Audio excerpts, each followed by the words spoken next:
Hello friends and welcome to my channel the world according to JMM।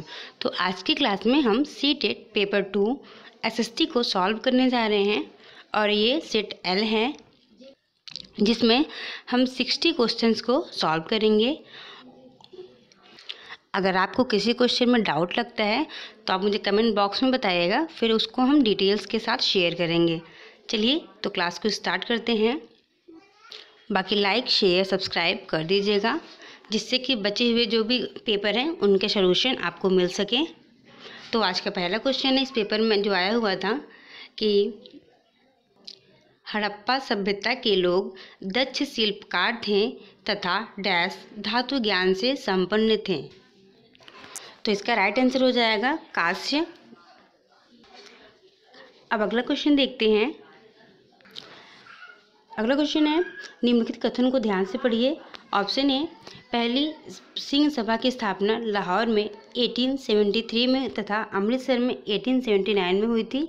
और second है, इन सभाओं ने सिख धर्म को अंधविश्वास, जातीय भेदभाव और ऐसे आचरण जिन्हें वे गैर सिख समझते थे से मुक्त कराने का प्रयास किया। तो ये वाला ऑप्शन सही है। अब जो ऑप्शन बी है वो गलत हो जाएगा। Means A is false but B is right. इसमें कौन सा ऑप्शन हो जाएगा? ऑप्शन नंबर 4, ए असत्य और बी सत्य है। आगे देखते हैं। अब अगला क्वेश्चन है 17वीं शताब्दी में मसूलीपट्टनम भिन्न भिन्न प्रकार की गतिविधियों का नगर था तथा यह डैश नदी के डेल्टा पर स्थित था। इसका जो राइट आंसर है वो हो जाएगा कृष्णा नदी। अब 34 नंबर देखते हैं। ये क्वेश्चन मैचिंग पर डिपेंड है, मैचिंग करना है आपको। मीन्स हिरण्यगर्भ ये किससे मैच होगा? ये हो जाएगा अनुष्ठान से, बी से। और जो प्रशस्ति है वो हो जाएगा आपका शिलालेख से। प्रशस्ति क्या है? शिलालेख है। और जो पिशास्त्र है वो हो जाएगा प्रवेश द्वार, थर्ड। और फोर्थ वाला क्या है? फोर्थ का फोर्थ में मैच कर जाएगा। ठीक, मीन्स आपका जो ऑप्शन नंबर ए है वो इसका राइट हो जाएगा। अब अगला क्वेश्चन देखते हैं। अगला है कि निम्नलिखित में से किन नृत्य रूप की भारत की स्वतंत्रता के पश्चात शास्त्रीय नृत्य रूपों के रूप में पहचान दी गई है? इसका जो ऑप्शन नंबर बी है वो राइट हो जाएगा। भरतनाट्यम, कथक, कथकली, ओडिसी, कुचिपुड़ी एवं Manipur. Option number B is right answer. Okay, अब अगला देखते हैं। अगला है क्वेश्चन, मनसबदारी व्यवस्था के संदर्भ में निम्नलिखित कथनों पर विचार कीजिए। पहला है, मनसबदार शब्द का प्रयोग ऐसे व्यक्तियों के लिए होता था जिन्हें कोई पद मिलता था। और दूसरा है, यह एक श्रेणी व्यवस्था थी जिसके जरिए पद, वेतन और सैन्य उत्तरदायित्व निर्धारित किए जाते थे। तो इसमें ए और बी दोनों ऑप्शन सही है। Means option A is right answer. अगला क्वेश्चन है, टोडरमल द्वारा लागू की गई राजस्व प्रणाली का क्या नाम था? तो उनकी राजस्व प्रणाली का नाम था जब्त। Option number 2।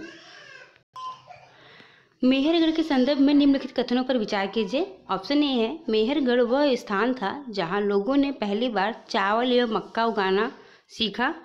तो ये गलत है। दूसरा है, मेहरगढ़ में हिरण, भेड़, बकरियों की हड्डियां भी पाई गई। ये ऑप्शन सही है। तीसरा है, मेहरगढ़ में घर चौकोर तथा आयताकार थे। ये भी ऑप्शन सही है। मीन्स ऑप्शन बी और सी राइट हो जाएगा। अगला क्वेश्चन देखते हैं 39 नंबर। 20वीं सदी के आरंभ से ही भारतीय महिलाएं में सुधार हेतु काम कर रही थी। किसके सुधार के लिए काम कर रही थी? विधवा पुनर्विवाह नहीं, भारतीय महिला मताधिकार, हाँ ये सही हो जाएगा। और दूसरा क्या है? बेहतर स्वास्थ्य सुविधा। मीन्स ऑप्शन बी और सी क्या हो जाएगा? राइट आंसर हो जाएगा। उसके बाद है, किसने निम्नलिखित मराठी भक्तिमय भजन की रचना की? फर्स्ट है भजन जो है वो है, तुमने हमें नीची जाति का बनाया मेरे महाप्रभु, तुम स्वयं यह स्थिति स्वीकार करके तो देखो, हमें जीवन भर जूठन खानी पड़ती है, इसके लिए मेरे प्रभु तुम्हें शर्म आनी चाहिए। ये एक मराठी भक्ति में भजन है। इसकी रचना किसने किया था? कर्मा मेला। Option number B is right answer. अगला क्वेश्चन है, जाति प्रथा की चुनौतियों के संदर्भ में निम्नलिखित कथनों पर विचार कीजिए। ऑप्शन ए है, राजा राम मोहन राय ने उस पुरातन बौद्ध ग्रंथ का अनुवाद किया जो जाति प्रथा की आलोचना करता था। ये तो ऑप्शन रॉन्ग हो जाएगा। दूसरा क्या है, प्रार्थना समाज भक्ति की परंपरा का पालन करता रहा जो सभी जातियों की आध्यात्मिकता समानता में विश्वास करता था, तो ये सही बात है प्रार्थना समाज के बारे में। अगला है जाति प्रथा उन्मूलन के लिए 1860 में परमहंस मंडली की स्थापना की गई, जिसमें बी और सी ऑप्शन राइट हो जाएगा। ओके, अब क्वेश्चन नंबर 42 देखते हैं। 42 मैचिंग है। दक्षिण भारत में नमक सत्याग्रह का नेता ये किसने थे? ये श्री राजगोपालाचारी थे। इसका हो जाएगा ऑप्शन नंबर, ठीक इस तरह से मैच हो जाएगा। बी का जो मैच हो जाएगा वो फोर्थ में हो जाएगा, अम्बाबाई। विख्यात जनजातीय नेता कौन थे? वीर लखन नायक। और परिवर्तनशील राष्ट्रवादी सुभाष चंद्र बोस। इसको इस तरह से आप मैच कर लेंगे। 43 क्वेश्चन है। भारतीय राष्ट्रीय कांग्रेस के आरंभिक दिनों में निम्नलिखित में से कौन सी मांगे थी? तो पहली मांग थी शासन का भारतीयकरण। सेकंड था क्या? न्यायपालिका को कार्यपालिका से अलग करना, ये भी सही है। तीसरा है भारत के कई शहर में सिविल सेवा परीक्षा का आयोजन, ये भी सही है। और डी है पूर्ण स्वराज। तो पूर्ण स्वराज की मांग जो है वो इस टाइम नहीं की गई थी, तो ये डी वाला ऑप्शन रॉन्ग हो जाएगा। इस तरह से जो हमारा ऑप्शन नंबर सेकंड है ए, बी और सी, ये राइट हो जाएगा। अब अगला क्वेश्चन देखते हैं। अब इसमें है भारतीय संविधान में वर्तमान विषय की सूची के संदर्भ में इसको मैच करना है। तो जो राज्य सूची है वो किसका विषय है? वो स्वास्थ्य का विषय है, मैच हो जाएगा थर्ड वाले से। और संघ सूची किसका विषय है? कर, इसमें मैच हो जाएगा। और समवर्ती सूची शिक्षा है, ठीक इस तरह से तीनों मैच कर लेंगे। 45 क्वेश्चन है। अगर पृथ्वी घूर्णन नहीं करे तो क्या होगा? अगर पृथ्वी पर जो रोटेशन नहीं होगा तो वहाँ पर पृथ्वी पर जो जीवन है वो संभव नहीं हो पाएगा। ऑप्शन नंबर फोर्थ जो है वो राइट हो जाएगा कि पृथ्वी पर जीवन संभव नहीं हो पाएगा। कब? जब पृथ्वी घूर्णन नहीं करेगा तब। ओके। 46 में अगर एक शिक्षिका भारत के मानचित्र के द्वारा बच्चों को मानचित्र को पढ़ना व समझना सिखाना चाहती है तो उसे सर्वप्रथम किन पर चर्चा करनी चाहिए? ऑप्शन ए है दिशा एवं पैमाना, हाँ बिल्कुल सही। दूसरा है भारत की भौगोलिक स्थिति, नहीं। तीसरा है प्रतीक एवं रूढ़ चिन्ह। और फोर्थ क्या है? भारत के राष्ट्रीय चिन्ह। तो हमें जब कोई टीचर भारत के मानचित्र के बारे में बच्चों को पढ़ाना चाहता है तो उसमें केवल आपको जरूरत पड़ेगी किसकी? दिशा एवं पैमाने की और प्रतीक एवं रूढ़ चिन्ह, इसलिए इसका जो ऑप्शन फर्स्ट है वो राइट हो जाएगा। आगे देखते हैं।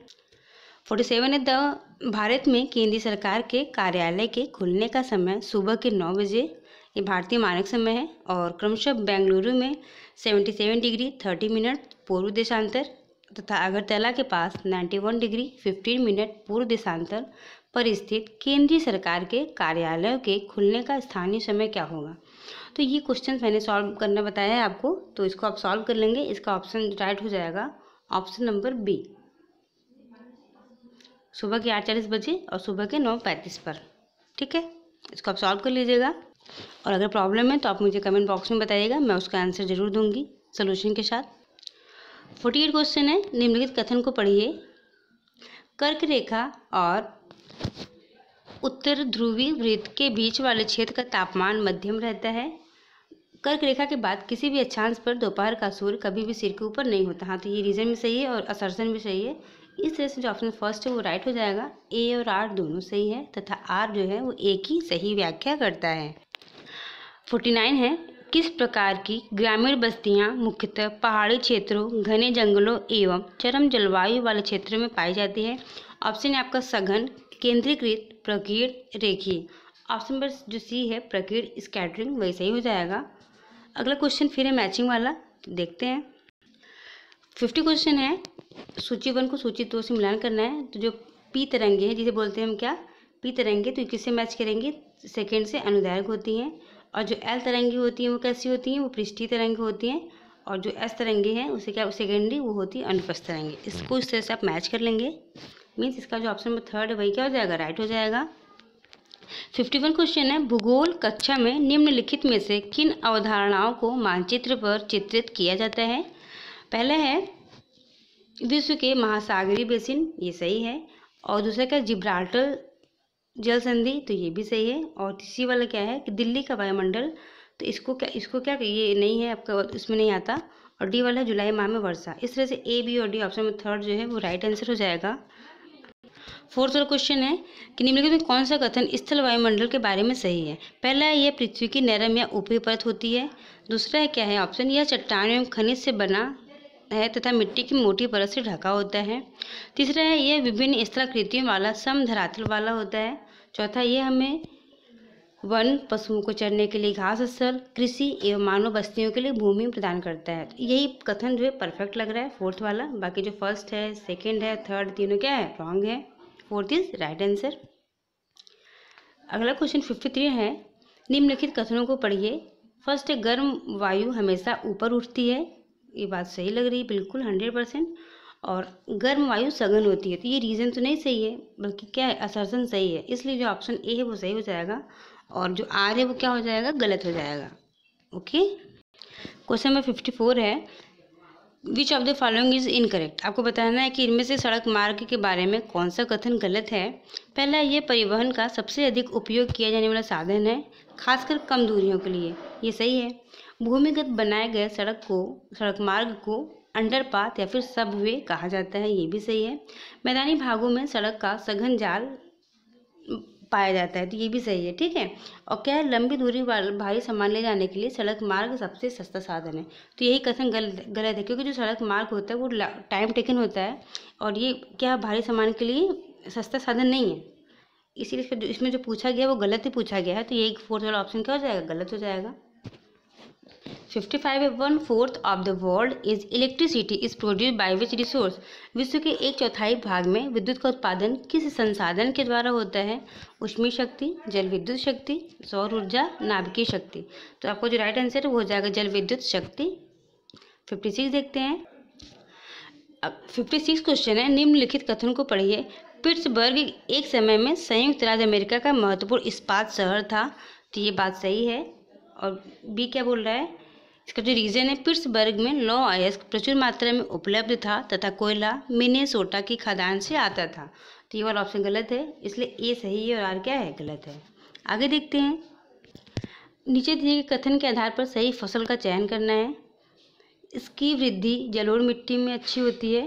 उत्तम वृद्धि के लिए इसे उच्च तापमान की आवश्यकता होती है। इसे भारी वर्षा तथा आर्द्र जलवायु की आवश्यकता होती है। बांग्लादेश इस फसल के अग्रणी उत्पादक में से एक है। तो ये जो क्वालिटीज़ बताई गई हैं, कौन से फसल की बात कर रहा है, जूट की। ठीक है। जूट के लिए हमें जलोढ़ मिट्टी चाहिए होता है।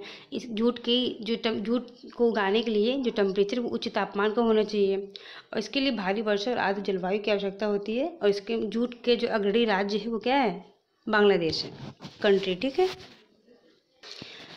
उसके बाद अगला क्वेश्चन है, निम्नलिखित में से किस धर्म से अंबेडकर अपने उत्तरकालीन जीवन में धर्मांतरित हो गए थे।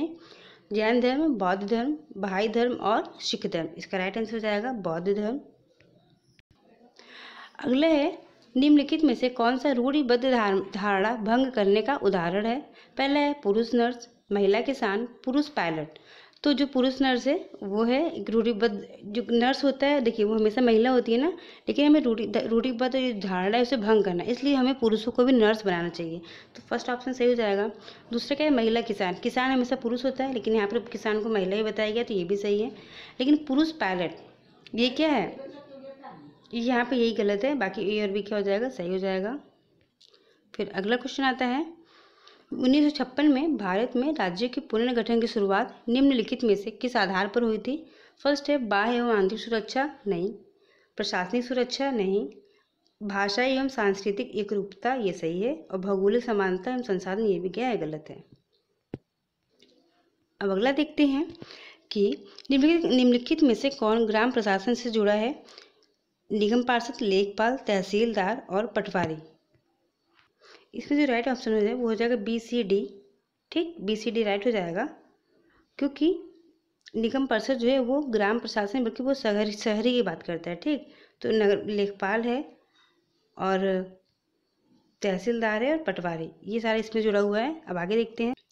62 में क्वेश्चन है, निम्नलिखित में से किस प्रणाली में छोटे पैमाने के उत्पादक को अपने उत्पादक का एक उचित मूल्य ग्राम प्राप्त होने की अधिक संभावना होती है। तो इसका राइट आंसर हो जाएगा सहकारी। 63 क्वेश्चन देखते हैं। शहरी आजीविका के संदर्भ में निम्नलिखित में से कौन सा कथन सत्य है। तो शहरी क्षेत्रों में रेहड़ी पटरी वाले को अपनी आजीविका कमाने का अधिकार नहीं है, क्योंकि उनका गैर कानूनी गतिविधियों में संलिप्त होना माना जाता है। तो ये क्या है, ये कथन सही है, इसीलिए इसे नहीं मान लेंगे। हमें देखना है कौन सा कथन सही है। नई नगर पालिका शहर की पंचायत ये निर्धारित करती है कि शहरी क्षेत्रों में सप्ताह के किस दिन बाजार बंद हो रहेगा, ये बात सही है। और अगला है प्राप्त अनियमित कामगारों के एक से अधिक कार्य रोजगार करना पड़ता है। इस तरह से जो आपको बी और सी ऑप्शन है वो राइट हो जाएगा। 64 है एक राजनीतिक दल का बहुमत हासिल करना तब कहा जा सकता है जब वो क्या जीत जाएगा, राज्य में आधे से अधिक निर्वाचन का क्षेत्र। ठीक, ऑप्शन थर्ड जो है वो राइट हो जाएगा। 65 में निम्नलिखित कथन में से रूढ़िबद्ध धारणा को इंगित करना है। एक अभिभावक अपने बच्चे से कहता है मत रो, तू एक लड़का है। हाँ, ये भी सही है। अगला है शहरों में लोग केवल पैसे के बारे में ध्यान रखते हैं, लोगों के बारे में नहीं। ये भी सही है। लड़कियों को खाना बनाना सीखना चाहिए और शहरों में जीवन सरल और परिष्कृत है। ये चारों बातें जो है वो रूढ़िबद्ध है, इसलिए ऑप्शन फोर्थ क्या है, राइट हो जाएगा। 66 क्वेश्चन है भारतीय संविधान के आधारभूत ढांचे के सिद्धांत के संबंध में सही कथन की पहचान करना है। शब्दावली आधारभूत ढांचा भारतीय संविधान में उल्लिखित नहीं है, राइट। अगला है इसे 1973 के केशवानंद भारतीय मामले के समय विचार प्रस्तुत किया गया। उच्चतम न्यायालय ने स्पष्ट रूप से आधारभूत ढांचे शब्दावली को परिभाषित किया।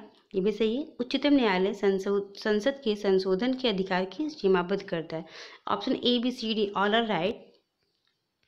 67 क्वेश्चन है निम्नलिखित में कौन सी जिम्मेदारी केंद्र सरकार के अंतर्गत आती है। पहला है चीन के साथ शांतिपूर्ण संबंध बनाना, कारगर का रखरखाव, राज्य में नई रेलगाड़ियों का संचालन और जनगणना। इसमें जो सारा काम केंद्र शासन का है, बस ऑप्शन नंबर बी को छोड़ करके, इसलिए ए सी और डी ये राइट आंसर हो जाएगा। नेक्स्ट क्वेश्चन है भारत में न्यायपालिका की भूमिका के संदर्भ में निम्नलिखित पर विचार कीजिए। नागरिक और सरकार और नागरिकों के मध्य विवादों का निपटारा करती है, देश के हित में न्यायिक कानून बनाती है, ये नहीं, इनका काम ये नहीं है।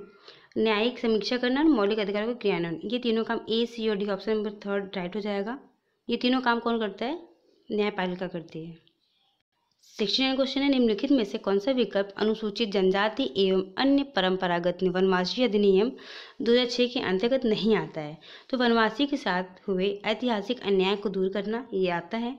वन्य समुदायों के घर के आसपास की जमीन खेती चराई योग्य जमीन पर उनके अधिकार को मान्यता देना ये भी आता है। और वन्य समुदाय की लकड़ी वन उत्पाद पर अधिकार की मान्यता दी गई है, ये नहीं आता है। और ये वन नियम वन्य जैव विविधता के संरक्षण में वनवासियों के अधिकार में आता है। इसमें से ये तीनों ऑप्शन क्या है, उनके अधिकार में आता है, लेकिन हमें वो बताना है कि जो इसमें नहीं आता है। इसीलिए जो हमारा ऑप्शन नंबर सी है वही क्या हो जाएगा, राइट हो जाएगा। ओके, अभी तक कितने ही पेपर आया है।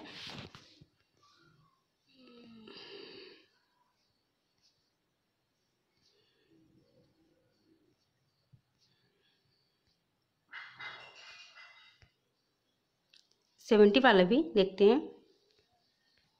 इसका जो ऑप्शन नंबर थर्ड है ए सी डी वो राइट हो जाएगा। ओके, अब आगे के पेपर को सॉल्व करेंगे नेक्स्ट वीडियो में। तब तक के लिए thank you, bye, take care and good luck. For more videos तो सब्सक्राइब माई चैनल।